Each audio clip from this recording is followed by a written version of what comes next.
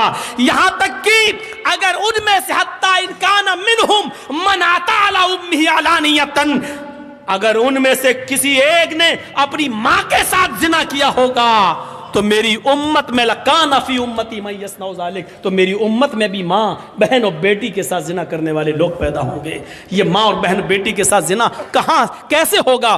یہی شراب ہے جس کا نشہ ہمیں اپنی بہن کے ساتھ زنا کرنے پر مجبور کرے گا، ہمیں اپنی بیٹی کے ساتھ زنا کرنے پر مجبور کرے گا۔ کون نوجوان ہوگا جو شراب کے نشے میں اپنی بیٹی، اپنی بہن اور اپنی ماں کے ساتھ زنا کرے؟ کیسا بے غیرت ہوگا وہ، اور یہاں تک پہنچانے والی چیز ہوگی شراب۔ قدامہ ابن مظعون نے بڑھاپے میں بہت ہی مجبوری میں، جب ان کو درد بند نہیں ہو رہا تھا، جب ان کے درد بند نہیں ہو رہا تھا، شدید درد سے کرہ رہے تھے، تو مجبوری میں انہوں نے شراب اٹھائی اور 2-4 گھونٹ اس لیے پی لیے کہ ہمیں نیند آ جائے گی اور کل صبح کسی حکیم کو، کسی طبیب کو دکھا دیں گے۔ وہ 85-90 سال کا بوڑھا قدامہ ابن مظعون، جنہوں نے اللہ کے نبی کا زمانہ پایا، جنہوں نے حضرت ابو بکر کا زمانہ پایا، جنہوں نے حضرت عمر کا زمانہ پایا، حضرت عمر فاروق کے زمانے میں انہوں نے تھوڑی سی شراب اس لیے پی لی کہ رات میں ان کو درد ہو رہا تھا اور درد کی وجہ سے وہ کروٹیں بدل رہے تھے، ان کو نیند نہیں آ رہی تھی۔ ان کے گھر میں، ان کے گھر کے کسی ممبر نے ان کو تھوڑی سی شراب پلا دی کہ لے لو، سو جاؤ گے، نیند آ جائے گی اور کل صبح کسی حکیم کو دکھا دینا۔ لیکن یہ خبر عمر فاروق کے کانوں تک پہنچ گئی۔ حضرت عمر نے اس 90 سال کے بڈھے کو، قدامہ ابن مظعون کو طلب کیا، ان سے پوچھا، انہوں نے کہا بہت تیز درد ہو رہا تھا، اس درد کی وجہ سے میں نے مجبوری میں شراب پی لی تھی تاکہ درد بند ہو جائے۔ حضرت عمر نے کہا افسوس ہے کہ تم نے مجبوری میں پی، لیکن محمد رسول اللہ نے شراب مجبوری میں بھی پینے کی اجازت نہیں دی ہے۔ ہمیں کوئی ایسی چیز نہیں ملتی کہ بیماری میں یا مجبوری میں اللہ کے نبی نے کبھی شراب کسی کو پلائی ہو۔ آئے قدامہ تمہیں کوڑے مارے جائیں گے۔ سارے صحابہ کہتے ہیں آپ اتنے بوڑھے آدمی کو کوڑے کیسے مار سکتے ہیں؟ حضرت عمر کی دلیل یہ تھی، ان کو کوڑے نہ مارنے کی کوئی دلیل دے دو یا اللہ کے رسول کی کوئی حدیث مجھے بتا دو کہ بوڑھے آدمی کو کوڑے نہ لگائے جائیں، ہم ان کو چھوڑ دیں گے۔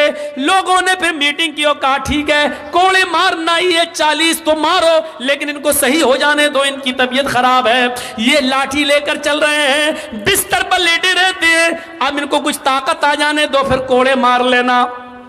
حضرت عمر نے کہا ان کو اگر ہفتے 10 دن کی مہلت میں دے بھی دوں اور ان سے کہہ دوں کہ گھر جاؤ 10 دن بعد کوڑے لگائے جائیں گے، لیکن لوگوں اگر ان 10 دنوں میں ہی مر جاؤں، میرا انتقال ہو جائے تو میں اپنے رب کو کیا منہ دکھاؤں گا؟